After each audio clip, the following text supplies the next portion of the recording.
Salut à tous, c'est Fabien et bienvenue dans cette nouvelle vidéo consacrée au MSC Seashore où je vais enfin pouvoir vous parler de la croisière telle qu'elle s'est passée. Dans cette vidéo, je vais vous résumer en fait la croisière jour par jour, heure par heure sur l'ensemble du programme de tout ce qu'on a pu faire du mardi 11 avril au samedi 15 avril, en fait du moment où on est parti de chez nous quasiment et du moment où on est rentré. Et dans une seconde vidéo un peu plus tard, je vous ferai la visite vraiment dans le détail du paquebot pont par pont. Mais pour l'instant, je voudrais vous emmener avec moi dans l'aventure en fait telle qu'on l'a vécue, avec aussi ses mauvais côtés, notamment sur la première journée où l'embarquement était un petit peu compliqué, et ensuite les différents développements, les excursions, tout ce qu'on a pu voir en fait au cours du voyage. Et donc vous faire partager vraiment l'expérience de la croisière telle qu'elle est vécue de l'intérieur, vraiment en tant que telle, et pas seulement une review générale. Voilà. Donc je vais y aller jour par jour tranquillement, et d'ores et déjà, évidemment, si le sujet vous intéresse, je vous invite à mettre un petit like sur la vidéo d'emblée, à mettre un petit abonnement à la chaîne si jamais ça, vous l'avez pas encore fait, et puis en cours de route, s'il y a quelque chose qui vous interpelle, mettre un petit message aussi, un petit commentaire en dessous pour qu'on puisse discuter, échanger sur ce sujet passionnant qu'est la croisière, que nous en tout cas, je vous le dis tout de suite, on a beaucoup aimé.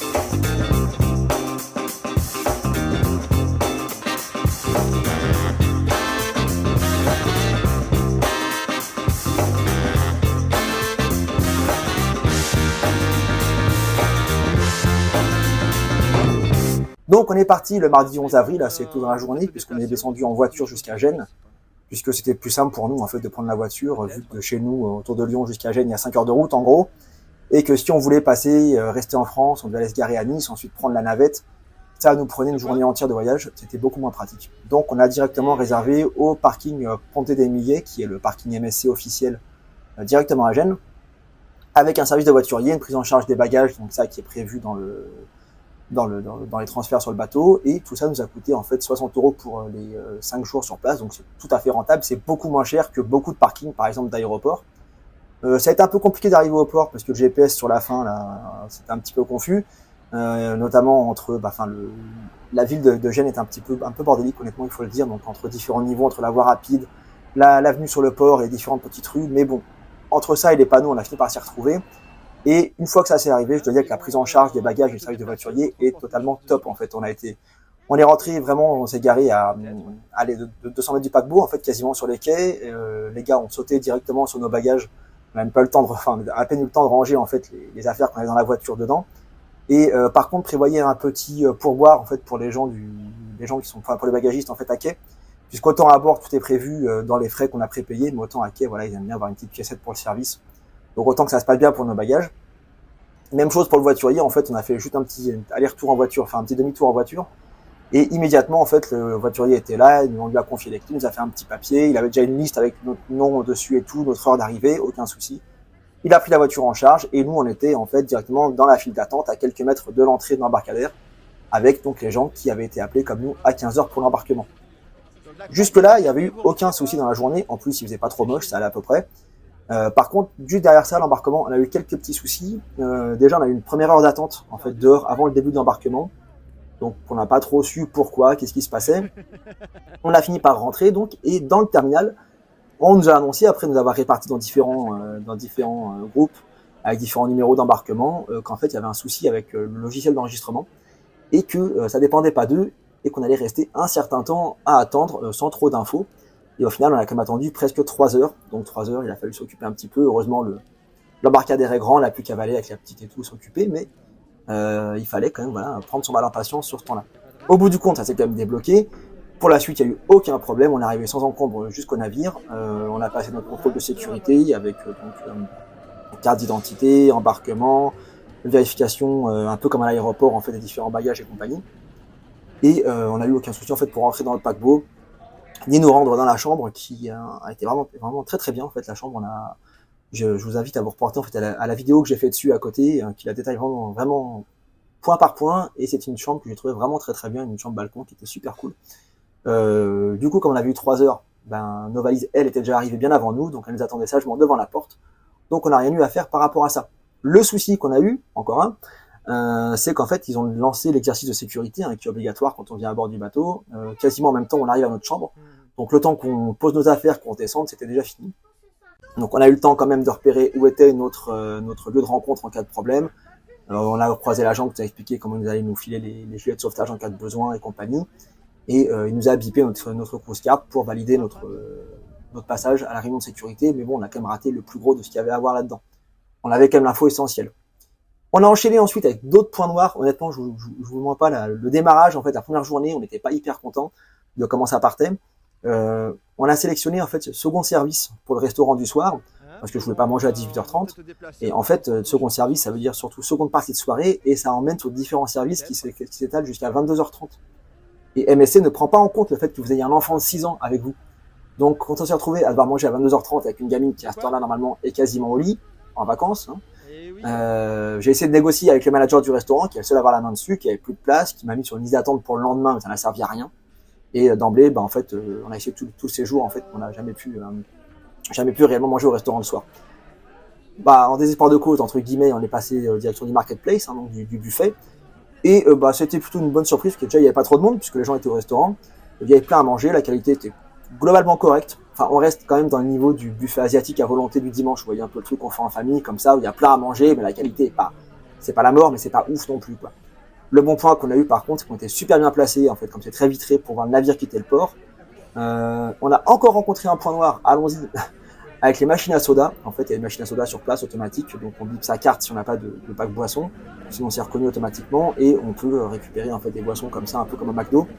Et en fait, les boissons n'étaient pas chargées, donc tout ce qu'on avait c'était de l'eau gazeuse. Le mieux que j'ai eu, c'est un espèce de Fanta vaguement coloré dégueulasse. J'étais pas content. Voilà. Bon, juste après, j'ai découvert en fait qu'avec les packs de boissons qu'on a, en fait, on peut choper des canettes de coca, des bouteilles d'eau et compagnie qu'on peut emmener avec nous partout dans le bateau comme on a envie. Donc c'est vrai que le problème, c'est pas reposer. Mais en tout cas, voilà, le jour d'embarquement des machines à soda qui sont pas chargées pour peut-être des gens qui, eux, vont devoir payer en plus pour avoir ça, pour récupérer de l'eau gazeuse sans rien dedans, c'est pas ouf, quoi. Voilà. Bref, après ça, je m'en suis plus occupé. Et on s'est dit, bon, là, on a fait le tour quand même des trucs un peu merdiques, on va peut-être se concentrer un peu sur ce qui est positif. Et on est parti, une fois qu'on avait le ventre plein, qu'on était un peu reposé, visiter comme le paquebot sur la soirée. Et là, franchement, on a commencé enfin à pouvoir apprécier le paquebot dans sa globalité et avec ses points forts. Et on va dire que les petits points noirs du démarrage, en fait, se sont effacés très rapidement, face notamment à l'élégance des restaurants de spécialité qui étaient vraiment tout de suite montent la hype, en fait, le niveau de luxe du navire très vite. On s'est promené à la poupe du navire, donc à l'arrière. On s'est retrouvé donc sur l'Infinity Pool avec le dos du navire totalement illuminé. C'était très très calme, c'était très très classieux, très très beau dans la nuit cet éclairage. On est monté à la piscine supérieure, donc à la Long Island Pool. Pareil, avec son bar et son éclairage de nuit, c'était magnifique. Et en plus, ensuite, on s'est retrouvé donc dans la piscine supérieure, mais intérieure, la Jungle Pool, qui elle, on a eu la bonne surprise de découvrir qu'elle était chauffée. Et dans une ambiance qui rappelle un peu Center Park, ceux qui connaissent, on s'est dit, voilà, un espace qui va être chaud, qui va être accueillant, qui est très grand et très bien foutu, où on va pouvoir se baigner, profiter de cette partie du bateau, parce que je craignais un peu que les piscines ne soient pas chauffées du tout. Et en fait, on a quand même pu profiter de la baignade, donc c'était vraiment sympa. Et enfin, on est allé sur l'espace enfant, donc qui est très accueillant, à le Doré-Miland. On a été très bien accueillis par le personnel sur place. Un manque de peau, comme tout le monde parle anglais, ma fille n'a pas voulu y aller, alors que les pièces avaient l'air d'être vraiment sympas. Mais bon, au final, il y avait que 3 jours de croisière, 5 nuits sur place, donc on avait tellement de choses à faire ensemble que c'était pas vraiment indispensable. Ensuite, on a quand même pu tester un peu le forfait boisson, donc on a un forfait easy, donc c'est le forfait de base. 50 € je crois par jour et par personne, donc ça fait quand même un gros budget sur une croisière de 5 jours comme ça. Bon, honnêtement, si vous buvez pas à longueur de journée, je suis pas sûr que ce soit pas plus rentable d'acheter les boissons au fur et à mesure. Là, on a accès donc à toutes les boissons non alcoolisées, des canettes de coca, des bouteilles d'eau, parfait pour partir en excursion, tout un tas de cocktails jusqu'à la pina colada qui sont assez conséquents quand même, du pétillant, genre du crément, des trucs comme ça. Donc, il y a quand même une sélection qui est assez large, mais ça implique pas forcément les boissons un peu plus haut de gamme. Mais franchement, voilà, avec ce qu'on avait nous, on n'a pas manqué. Mais je suis pas sûr, honnêtement, que on soit super rentable par rapport à ce qu'on a consommé par jour, par rapport aux 50 € qu'on payait chacun. Voilà, pour finir, on est rentré à la cabine, le personnel est super accueillant, vraiment les gens sont aux petits soins, ça c'est un truc qu'il faut quand même souligner. Il y a un des gars du room service qui m'a carrément remonté la moitié du paquebot avec moi pour m'accompagner à la chambre, pour m'indiquer en fait sur quel papier il fallait que je remplisse pour commander le petit déjeuner en chambre pour le lendemain matin, en m'indiquant que c'était possible de le faire en fait jusqu'à 2h du matin, ce qui est quand même assez top. Et en plus, pendant qu'on était juste partis manger, ils étaient carrément venus déposer le programme du lendemain, le bracelet de sécurité pour les enfants. Donc franchement, très très agréablement surpris par le service qu'on m'a souvent vanté en paquebot. Moi, j'ai trouvé ça vraiment très bien. Voilà. La journée, à ce moment-là, était déjà terminée. On s'est pris une bonne douche dans une salle de bain qui était très bien conçue, avec une bonne eau chaude, très agréable. Et on allait se coucher. On était rincés de cette première journée, mais finalement ravis d'être à bord. Le lendemain matin, on s'est fait secouer les puces en fait à 7h10 par le room service pour le petit-déj qui était donc servi en chambre, mais une demi-heure en avance par rapport à ce qu'on avait demandé. Et au bout du compte, c'était quand même assez frugal en fait. Tant qu'à faire, en fait, préférez vous lever et monter jusqu'au marketplace. En fait, le petit déjeuner est vachement plus fourni et vachement plus sympa. Même si voilà, c'est quand même cool d'être servi en chambre, mais bon pour le coup là on était resté un peu sur notre faim, surtout qu'on devait partir en fait directement après. À 8h en fait on a accosté donc au port de Rome et on a été assez surpris de voir un autre paquebot de chez Virgin Voyage, donc le Resident Lady, dont j'ignorais en fait qu'il navigue en Méditerranée. Et j'ai vérifié entre-temps, en fait, il s'agit du tout nouveau paquebot de chez Virgin Voyage, donc qui faisait sa croisière quasiment inaugurale là en 2023, côté Méditerranée. Donc c'était plutôt sympa de l'avoir à quai comme ça, de pouvoir l'observer un petit peu. C'est un très beau bateau. À 8h45, une fois qu'on était prêt, on est descendu donc du bateau, en fait avec en vue l'idée de prendre le train par nos propres moyens, donc du port de Civitavecchia jusqu'à Rome. On n'a eu aucun souci pour sortir, donc même s'il y avait pas mal de monde qui débarquait, mais la plupart des gens partaient en excursion avec le bateau. Et là, nous, on s'était dit, a priori, on va se faire ça par nos propres moyens, parce que vous allez voir, la différence de coût, en fait, est assez gigantesque, pour pas grand-chose, en fait, à gagner si vous voulez ensuite visiter Rome par vos propres moyens. Alors, il faut optimiser un petit peu, évidemment, j'y reviendrai dans une autre vidéo, mais ça se fait très très bien, en fait. Nous, on a marqué donc 30 minutes du bateau jusqu'à la gare pétante. Ça nous a permis de voir donc le littoral de la ville, qui a un très joli fort en fait médiéval dessus, et puis une très très belle esplanade qui est assez récente. On est arrivé donc vers 9h30 à la gare, en train de prendre nos billets. Le train était à 9h43, il est parti à l'heure, nickel. Donc voilà nos 3 billets plus l'aller-retour, 23 balles pour aller à Rome en l'espace d'une heure, alors que le même temps par les expéditions du paquebot, ça nous aurait coûté 200 balles et quelques, voire même plus, donc plutôt une bonne option si on arrive à rentrer à l'heure ce soir. On est arrivé à la gare de Rome Termini un petit peu avant 11h, et donc on avait prévu de repartir vers 15h, quitter la ville vers 15h, être à la gare pour 15h30, prendre un train de retour à 15h43 qui était un peu plus long, qui est arrivé à 17h05. Ça nous laisserait donc pile le temps de faire la marche de retour jusqu'au bateau, ou le tous à bord comme ils appellent ça là, donc le dernier retour en fait de tout le monde à bord était conseillé vers 17h30. Ça nous laissait donc en gros 5 heures sur place en fait à Rome même. Et on avait un temps fabuleux. Donc l'avantage qu'on a, c'est que Rome, on l'a visité l'an dernier en détail pendant plusieurs jours. On est allé là en Italie que pour ça. Donc là, on voulait surtout faire voir à notre fille différents spots. Donc on a pu vraiment cibler de façon très efficace qu'on voulait voir, comment y aller et compagnie. Et notre programme, on l'a tenu sans encombre, sans prendre un seul métro. On s'est orienté surtout sur la Rome antique et le centre-ville. On a laissé de côté la partie Vatican. Et donc, bon, sans avoir le temps de rentrer forcément dedans, on a pu voir le Colisée, les différents forums, le Vittoriano, le Panthéon, la place Navone, la fontaine de Trévi en dernier. Entre deux, on a aussi pris le temps d'un agréable petit restaurant, donc dans un resto qui s'appelle le Collegio, qui est pas très loin du Panthéon, qu'on avait déjà testé l'année dernière. On était content d'y retourner. Et donc on a fini avec la fontaine de Trévi. Et là, on s'est fait prendre un petit peu par le temps sur la fin, parce qu'on avait quand même une demi-heure de marche de la fontaine jusqu'à la gare, et il y a beaucoup de monde à la fontaine de Trévi. Donc là, on a dû un petit peu speeder. Mais bon, au final, on est quand même arrivé à la gare de Rome Termini 10 minutes avant le départ du train. Et encore là, méfiez-vous si vous faites ça. Quand on arrive par le devant en fait de la gare, donc par la face principale, le quai où part le train pour Civitavecchia est totalement en fait à l'autre bout. Donc vous devez remonter tous les quais. Je sais pas combien il y a de bornes honnêtement, c'est super long. Et en fait, même avec nos 10 minutes d'avance, on est arrivé à 1 ou 2 minutes près pour choper le train. Donc attention à ça. Une fois qu'on est dans le train, il n'y a eu aucun souci. On est retourné sans encombre au terminal de croisière. Alors, on a eu chaud évidemment, puisqu'on a quand même pas mal cavalé. Et on s'est demandé si on prenait en fait la navette. Il y a une navette qui fait le lien en fait entre le terminal de croisière et la gare de Civitavecchia. C'est 6 € par personne, donc ça faisait 18 € à 3. Si on avait pris l'aller-retour, 36 €, ça revenait plus cher que le billet de train qu'on a payé. Donc on s'est dit franchement c'est bon en marche. À plus ou moins 5 minutes, on sera à l'heure. Et effectivement, on est arrivé au bateau à 17h35. 17h30, 35, 40, à 18h, on attendait le départ, qu'on devait partir à 19h. Donc on s'est dit direction la piscine qu'on n'avait pas encore testé. Donc j'ai emmené ma fille, on a pu profiter de l'eau qui est très agréable. Des jacuzzis qui sont surchauffés à 39 degrés, c'était top. Et moi j'ai fini avec un bon petit cocktail, donc une pina colada, parce que c'est très vacances, j'aime bien ce cocktail-là, en regardant le Seashore qui donc prenait la mer tranquille à l'heure prévue. Le soir, côté repas, malheureusement, on n'a pas eu de nouvelles de notre changement d'horaire qu'on espérait, donc les philosophes, on est retourné au buffet. Et par contre, on s'est dit, comme on va être a priori se faire couillonner sur l'ensemble de la croisière, on a utilisé l'appli MSC qui est très bien foutue à bord, il faut quand même que j'en parle.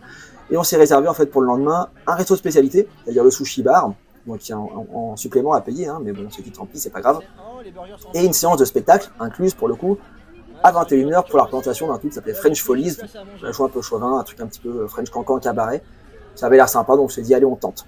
Voilà. Bon, ceci étant, hein, voilà, le troisième service quand même est un peu merdique au niveau du restaurant, donc c'est vrai qu'on n'a jamais finalement pu profiter du restaurant le soir. Et je continue de me dire que c'est quand même pas normal que MSC ne prenne pas en compte l'âge des occupants d'une cabine quand ils font les horaires de restauration. Pour une fois, une gamine de 6 ans, tu la fais pas manger à 22h30. Ils ont le listing, ils ont l'âge de tout le monde, donc ils devraient quand même prendre ça un petit peu en compte, je pense. On a fini, donc après tout ça, une fois qu'on a fini, donc on est sorti du resto avec une visite rapide en fait des autres installations de la jeunesse.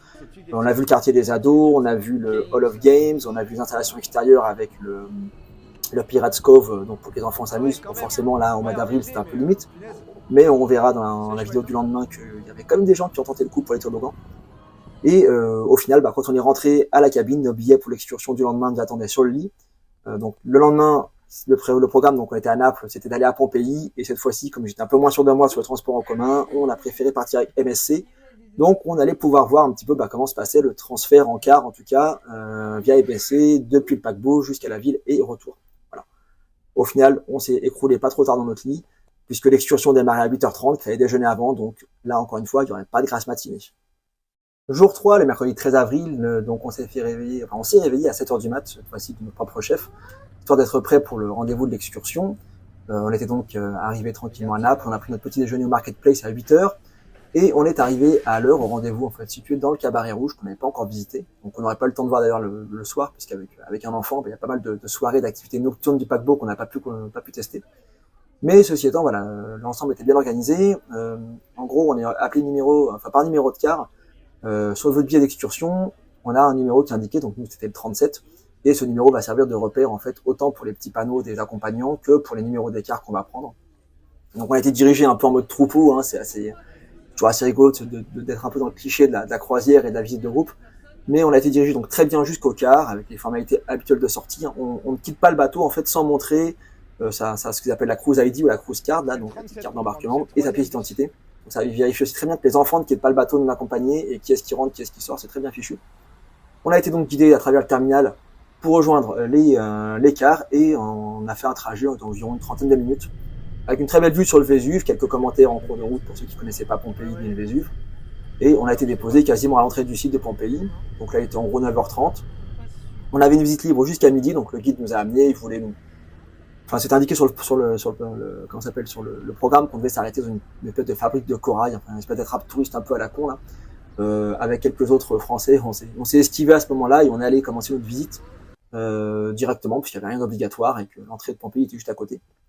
Donc on a payé notre entrée nous-mêmes, hein. Par contre, quand on fait la visite libre de Pompéi, il n'y a que le transport qui est pris en charge par MSC, mais c'est une visite qui coûte en fait pour nous 36 €, parce que les enfants de moins de 18 ans sont gratuits, donc on a payé que des adultes.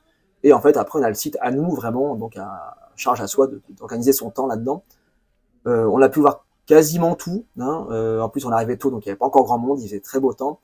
On a pu voir donc les théâtres, les amphithéâtres, différentes villas dans lesquelles on a pu se promener, les grandes rues, en fait, qui donnent vraiment cette impression d'être dans une grande ville romaine, en fait, pas seulement des fondations, mais vraiment des villes, des fois certains bâtiments qui ont encore leurs 2 étages, donc c'est vrai que c'est assez impressionnant.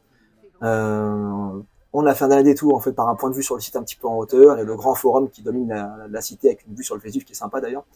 Avant de retrouver le guide, pour midi du coup, je dirais qu'honnêtement là on a eu 2h30 sur place, une petite demi-heure de plus ça aurait pas été de trop, bien qu'évidemment ce soit un site où on pourrait se promener quasiment une journée entière tellement il y a de choses à voir. Mais honnêtement, pour une visite comme ça qui durait en fait que 4 heures au total, avec un retour sur le paquebot autour de 13 heures, j'ai trouvé qu'on se faisait pas trop pressé, qu'on avait comme bien le temps de faire les choses à notre rythme, donc c'était plutôt sympa. Voilà. Bon, par contre, l'aller-retour avec le car en tant que tel d'MSC nous a coûté quand même 2 fois plus cher que la visite elle-même, mais l'ensemble valait le coup en fait pour le rapport qualité-prix, pour la sérénité d'esprit aussi, parce que j'étais vraiment pas convaincu là de réussir à me repérer dans Naples, qui est un peu plus fouillis que Rome honnêtement. Et dans tous les cas, Pompéi c'est un site exceptionnel en fait, donc si vous n'avez pas eu l'occasion de le voir, je le conseille, c'est à manquer sous aucun prétexte. Si on est à Naples, c'est même, je pense, prioritaire sur le centre-ville de Naples en fait, qui est très bien aussi, hein, mais Pompéi, c'est vraiment une expérience, quoi. On est reparti donc sur le coup des 12h30, 13h, juste à temps parce que la météo se couvrait, donc le sommet du Vésuve était plus visible à ce moment-là, et on a pu passer l'après-midi à bord tranquille entre piscine pour les filles, visite pour moi. J'ai pu explorer le navire plus en profondeur, voir les ponts supérieurs, plusieurs bars. Comme commençait un petit peu à se dégrader, j'avais peur de pas pouvoir faire des vidéos le lendemain. Donc je me suis dit, je vais essayer de faire mon tour aujourd'hui tant que ça va encore. Je suis retourné pousser mon traditionnel coup de gueule au restaurant, hein, on n'a toujours rien pu faire. Je suis passé voir aussi gueuler un coup à la réception pour dire que j'étais pas content. On m'a reçu très gentiment, mais évidemment on pouvait rien faire. Et donc pour passer l'humeur, on allait prendre l'apéro avant d'entamer la soirée à proprement parler. On a donc pu tester le sushi bar, et là pour le coup le sushi bar, honnêtement, si tous les restaurants de spécialité sont comme ça, c'est exceptionnel. La nourriture, là on a vraiment vu une grosse différence, c'était tellement bon, que ce soit les portions individuelles ou les plats à la carte, ce que j'ai pris moi par exemple, c'était vraiment mais super bon. Les sauces, les plats, les poissons, les viandes, une tuerie quoi. Franchement là, les gars, super service, personnel génial. À noter que les prix et les menus sont disponibles en fait dans l'appli MSC Formi qu'on a toujours à bord du paquebot, qui permet en fait de voir les menus, les prix spécifiques. C'est très pratique, c'est dans la langue de notre choix. Ça permet vraiment d'avoir une vision très claire sur ce qui est proposé à bord et de pas se faire entuber. Et au final, en fait, la petite cerise sur le gâteau, c'est que ça nous a pas coûté vraiment cher, puisqu'on a pris quand même 3 plats plus quelques coupes en plus en accompagnement, un seul verre de vin, parce qu'au final, avec notre pack de boissons, on a quand même bien picolé autour, donc on n'avait pas la nécessité de boire forcément dans le temps du resto. Et on s'en est tiré pour 59 € à 3, donc franchement, c'est pas vraiment plus cher qu'un resto classique. Donc très bonne surprise quoi. Bon, après on n'a pas mangé des quantités astronomiques non plus, mais voilà, c'était super bon. Nous personnellement, on n'a pas du tout regretté l'investissement de la soirée. Hein. Franchement, c'était super. À 20h30, on s'est dirigé vers Madison Theater, donc qui était ouvert pour commencer à remplir la salle avant le début du show à 21h. Ça s'est rempli assez vite, et donc le French Folly, c'est vraiment un super spectacle. C'est plein d'énergie, plein de très beaux numéros. Les chansons sont très sympas, la mise en scène est cool, les danseurs et acrobates sont à fond. Il suffit de voir la tête de ma fille en fait pour voir comment est-ce que l'attention du public était captée, elle était au taquet, alors qu'au début elle voulait pas y aller. Les spectacles sont assez courts, 35 minutes, il y en a 3 par soirée. Franchement non, c'était bien, j'avais des appréhensions par rapport aux avis assez mitigés sur les productions MSC, mais franchement j'ai rien regretté quoi. Les artistes au top. En plus quand on est parti, on s'est rendu compte qu'en ayant pris la mer, le bateau commençait sérieusement à tanguer. Et chapeau d'avoir réussi à mener les numéros d'équilibristes et compagnie sans se casser la gueule, c'est vraiment pas être évident. Donc le gros temps nous a effectivement rattrapé donc quand on a quitté Naples en direction d'Ajaccio. Pour le coup ça bougeait quand même pas mal, on s'est bien rendu compte des mouvements du bateau. Donc un paquebot ça bouge pas beaucoup, mais quand la mer est forte on sent quand même bien le roulis. Il y avait quand même quelques pas de côté dans les couloirs et compagnie, c'était assez rigolo. On s'est remis au lit ensuite en regardant donc sur la chaîne 5 la retransmission du dernier spectacle de la soirée, donc la rediff de ce qu'on a fait juste avant, histoire de prolonger un peu la soirée quoi. Avant d'aller au lit, j'ai découvert en feuilletant le programme qui est déposé chaque jour dans notre cabine que notre restaurant est aussi ouvert le midi. Donc je me suis dit que le lendemain, peut-être le midi, on est tenté d'aller y manger, histoire de voir au moins à quoi ça ressemble et puis de goûter la cuisine sur place. Et voilà quoi. Donc le lendemain, direction la Corse, on allait se réveiller le long des côtes d'Ajaccio, le long des côtes de la Corse, pour arriver à Ajaccio à midi. Et encore une bonne journée de passé, bien fatigué mais bien heureux, on est allé se coucher pendant que le bateau nous berçait très gentiment. Pas trop froid, hein? Attention.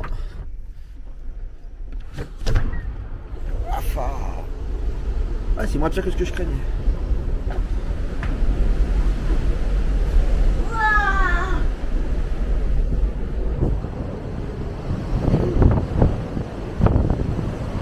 Regarde les rats d'évail un peu.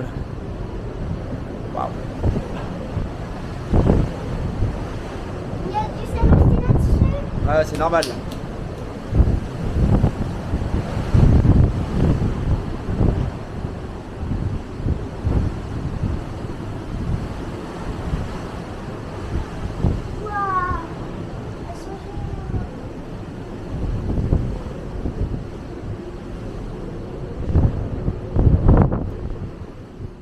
Le 4e jour, on était donc le jeudi 14 avril, on a eu une petite pensée évidemment pour le Titanic qui a coulé le 14 avril 1912, donc pile poil 111 ans avant notre croisière. Et nous de notre côté, par contre, on s'est réveillé sans avoir coulé, mais sous une forte houle. Ça bougeait quand même pas mal encore le matin au large du côte de la Corse, mais ça n'a pas entamé notre appétit. On s'est rendu une fois de plus au Marketplace et on a constaté que la Corse était déjà visible par tribord, donc on avait dû s'en approcher durant la nuit. On a raté le cap en fait que je voulais voir entre la Corse et la Sardaigne qu'on a dû passer assez tôt le matin. Mais bon, tant pis, voilà, on a déjà une jolie vue en fait sur la Corse. Et moi après le petit-déj, je me suis dit qu'il y avait un truc que j'avais pas encore découvert, c'est la salle de sport du Seashore. Donc l'endroit est franchement super bien équipé, c'est une des salles les plus high-tech que j'ai vues de ma vie. C'est très spacieux. J'ai pu y reprendre un peu ma routine sportive que j'avais interrompue depuis plusieurs mois à cause du boulot. Ça m'a fait du bien, ça m'a décrassé. Par contre, c'est pas simple de courir sur un tapis quand le bateau bouge en fait de droite à gauche. Et donc, enfin, j'étais pas le seul d'ailleurs à être un peu perturbé par ça. Et là, pour le coup, les gens se tenaient quand même bien leur machine pour courir, pour pas se casser la figure, à part quelques habitués. Voilà, mais en tout cas, j'ai fait une super séance. C'était vraiment, vraiment très sympa. Le personnel est très, très accueillant. On est arrivé au port d'Ajaccio juste avant midi. Donc là, pour le coup, le cadre est magnifique. De tous les ports en fait qu'on a fait, celui d'Ajaccio, c'est le seul qui est vraiment à côté port de vacances. En fait, le paquebot peut se garer directement dans le vieux port, se garer à côté directement dans le vieux port. Et on n'a pas ce côté comme dans les grandes villes comme Rome où on a peut-être parqué en fait dans les ports de commerce qui sont pas très glamour. Là vraiment voilà cette sensation de pouvoir sortir du paquebot, d'être dans la ville directement en fait et de ne pas avoir à cavaler. Même les formalités de sortie en fait là, peut-être parce que c'est nous les Français qui sommes un peu laxistes, c'était beaucoup plus simple. On a pu vraiment circuler comme on voulait. Donc à la base on n'avait pas prévu d'aller se promener et finalement on s'est dit bah tant qu'à faire, ce serait bête de pas en profiter. Donc on a dit que l'après-midi on irait tranquillement faire un petit tour. À midi on a donc réussi enfin à manger au Central Park. Mais au bout du compte en fait, même si ça donne des grands airs, j'ai pas trouvé que c'était bien super bon en fait. Je voulais comparer en fait, donc j'ai pris un burger et des frites pour comparer avec les burgers qui sont aussi disponibles au marketplace. En fait c'est globalement les mêmes quoi. C'est pas très bon, c'est un peu sec, pas très bien cuit. Les frites étaient pas ouf honnêtement. Le plat de pâtes de ma femme avait l'air d'être sympathique, mais n'a pas été super emballé non plus. Donc voilà, bon le cadre est joli, le service est très bon, il n'y a pas de souci, mais j'espère que quand on mange le soir, la bouffe est un peu plus hype, parce que là franchement niveau qualité, c'était pas non plus extraordinaire. Voilà, en tout cas rien de comparable au restaurant de spécialité. Bon, encore une fois, j'ai pas testé le soir, donc mon avis est peut-être biaisé à ce niveau-là. Ensuite donc on a fait comme prévu ce petit tour à Ajaccio. La proximité du quai permet vraiment de rentrer et de sortir en fait à l'envie sans avoir à planifier quoi que ce soit. En fait, un centre-ville est très petit. On peut aller se promener sur le port vite fait, on peut aller faire 2-3 magasins. C'est d'ailleurs ce qu'on a fait, puisqu'en fait, moi je suis très fan de vite historique, donc j'ai eu ma dose. Ma fille, elle a eu plein de trucs pour s'amuser avec la piscine et compagnie, et ma femme, elle est très shopping. Dans les grandes villes, on n'avait pas eu trop le temps. Donc là, on s'est dit, bon, on va en profiter un peu, donc on va un peu penser à elle aussi, il n'y a pas de raison. Donc on a fait un peu de shopping, on s'est mangé une bonne crêpe. Donc je recommande d'ailleurs l'endroit là, le Pinocchio là, qui est vraiment un coin très sympa. Le monsieur fait des crêpes très bonnes, bien dosées comme il faut, avec amour, c'est sympa. Bon, quand il y a beaucoup de queue, comme il prend son temps, peut-être que c'est un peu long d'attendre, mais là en mi-saison, c'est vraiment super sympa. Et moi j'en ai profité ensuite, en fait les filles sont tournées sur le bateau, j'en ai profité moi pour aller chercher un beau point de vue pour prendre le t-shirt en photo en entier, et pas de dos comme à Gênes. Et grâce à la rade du vieux port en fait d'Ajaccio, j'ai pu me ramener sur l'avant du bateau et enfin faire un plan un peu large du bateau, qui était plutôt sympa. Je suis retourné à bord vers 17h pour retourner profiter de la piscine et d'un dernier apéro. Et on est parti avec un petit peu d'avance, à 19h40 au lieu de 20h. Je pense que tout le monde était revenu à bord en fait. Attends. On est parti presque 20 minutes en avance en fait. Bah ouais. On avait grave le temps. Donc on voulait voir le départ depuis le pont du bateau. Et puis, tant qu'on s'en rende compte, en fait, on était déjà parti. Donc c'est parti. Il est parti vite d'ailleurs, le temps qu'on arrive au marketplace, en fait, le bateau était déjà bien avancé dans le port. Mais bon, une fois en mer, donc on est retourné donc au buffet. Bon, je dois avouer qu'on a commencé un peu à avoir du mal à trouver de quoi se faire plaisir, parce qu'en fait, on a tellement mangé. C'est pas de la bouffe de haute qualité, donc il y a plein de choix, mais au bout d'un moment, voilà, le poulet, les nuggets, le riz, la purée, tout comme ça, tu finis par tourner un petit peu en rond. Et puis aussi, on avait quand même tellement mangé depuis 4 jours, en fait, que je crois qu'on n'avait plus vraiment faim. Voilà. Après le repas, on a décidé de faire une dernière fois le tour du paquebot. Donc une fois rentré à la cabine, on a regardé le spectacle du soir sur l'écran, là, mais donc cette fois c'était Allegro, un spectacle qui était réservé, consacré plutôt à la musique d'amour italienne. C'était honnêtement un petit peu chiant. Voilà. Donc heureusement qu'on a fait le French Follies la veille. Une fois qu'on a quitté la rade d'Ajaccio, le temps s'est remis à la houle dehors et le bateau s'est remis à tanguer pas mal. Il nous restait une dernière épreuve à faire, c'est le rangement des bagages. Parce que sur le paquebot, en fait, si vous ne le savez pas, en fait, vous devez ranger toutes vos valises la veille au soir et les mettre devant votre cabine à minuit au plus tard pour que le personnel de bord puisse dégager les valises en fait et les ramener au terminal. Donc on garde avec soi en fait que sa tenue du lendemain, le minimum vital dans un petit sac à côté et sa trousse de toilette. Et les valises en fait sont plus accessibles à partir du soir. Quoi. Donc il fallait encore faire tout ça. Puis la chambre bougeait un petit peu, donc du coup c'était pas ouf. Quoi. En plus le matin il faut vider la cabine avant 7h, enfin à 7h. C'est un peu violent pour finir une croisière et finir ses vacances de devoir se lever aussitôt. Mais bon, au final, on a tout préparé comme il fallait, on a étiqueté tout ça et on est allé se coucher avant l'ultime épreuve du lendemain, c'est-à-dire le retour à la réalité. On est donc le samedi 15 avril, c'est le dernier jour de la croisière. Le réveil pique un peu forcément puisqu'il a fallu se lever à 6h du mat pour être sorti à 7h, donc c'est pas forcément super agréable pour un dernier jour. Mais ceci dit, donc on est sorti bien à 7h pétantes de la cabine, on s'est dirigé direct vers le buffet, et en passant par la Jungle Pool qui est attenante au buffet, on s'est dit que ça pourrait être sympa en fait de profiter des dernières heures avant le débarquement, de s'installer donc à cet endroit-là. Donc on a trouvé un petit transat, 2-3 petites chaises, une petite table sympa, et on allait chercher le petit déj à côté pour venir le manger là, donc en profitant de l'accostage à Gênes, et prendre le petit déj dans une ambiance très très sympa. On a bien fait de pas traîner parce que les meilleures places ont été prises très vite, et les gens qui sont sortis plus tard de leur cabine ont dû s'installer un peu où ils pouvaient pour patienter jusqu'à l'heure de débarquement. Puisqu'en fait c'est un truc qui est assez bien organisé. Quand tu reçois l'étiquetage de tes bagages la veille au soir, tu as aussi un numéro qui t'est attribué avec un point de rendez-vous. Pour nous c'était le numéro 15 au cabaret rouge, qui correspond à un point de rassemblement et à un horaire de débarquement. Donc pour nous c'était 10h05. Donc ce qui permet au personnel de lier les bagages à l'ordre de sortie, de rien perdre en cours de route. Et le paquebot en fait se met vraiment en mode annonce pour la sortie. Donc les numéros sont annoncés parfois au fur et à mesure. L'ensemble des affichages des différents écrans sont consacrés donc aux horaires, aux rappels des points de rendez-vous, des différents numéros. Et c'est tellement efficace au final que quand nous, à 10h-5, on s'est pointé donc au cabaret rouge, on nous a dit en fait que le numéro 15 qui nous était attribué, ils avaient pris de l'avance. Donc on pouvait déjà descendre sans attendre plus que ça. Et il nous restait donc plus qu'à sortir on quittait le paquebot une dernière fois. On a pu garder nos postcards en souvenir, rejoindre le terminal de débarquement, récupérer nos bagages, donc qui sont rangés par numéro, en espérant que personne soit parti avec nos valises, mais il n'y a pas eu de souci. Puis nos clés de voiture qui sont également disponibles à l'extérieur. Bon, c'est pareil, c'est un petit peu artisanal comme système, mais a priori ça fonctionne. Comme le port est sécurisé, il n'y a pas de gens qui se baladent, qui sont pas autorisés dedans. Et une fois qu'on a eu nos clés, donc il a fallu marcher encore un peu, on est guidé par des agents pour rejoindre notre véhicule qui nous attendait donc à l'autre bout du très très long parking. Et c'était l'heure en fait du clap de fin pour la croisière. On l'a dit au revoir une dernière fois au MSC Seashore qu'on voyait un petit peu plus loin maintenant, et on a attaqué les 5 heures de route pour rentrer chez nous qui se sont passées, ma foi, sans encombre particulier. Voilà, en bilan, à part le souci de réservation au restaurant, en fait, et le long délai pour le jour d'embarquement, moi j'ai eu aucun reproche à faire à cette croisière, en fait, ni au paquebot. Le personnel est globalement accueillant et serviable, le navire est top, la nourriture, elle est au minimum correcte au buffet et vraiment excellente dans les restaurants de spécialité. Nos excursions et sorties à terre sont bien passées. On peut dire que cette croisière est dans l'ensemble une franche réussite. Moi, ce qui me reste à faire maintenant, c'est à planifier la prochaine, le temps de rassembler le budget, forcément, et de trouver un nouveau créneau pour pouvoir partir tous ensemble en famille ou en amoureux. J'espère que ce petit résumé vous a plu. N'hésitez pas à vous abonner, laisser un like ou un commentaire. Vous trouverez sur la chaîne d'autres vidéos très prochainement, dont une visite complète du navire pont par pont, ainsi que des vidéos sur nos excursions notamment. Donc d'ici là, portez-vous bien. Je vous dis à très bientôt. Ciao.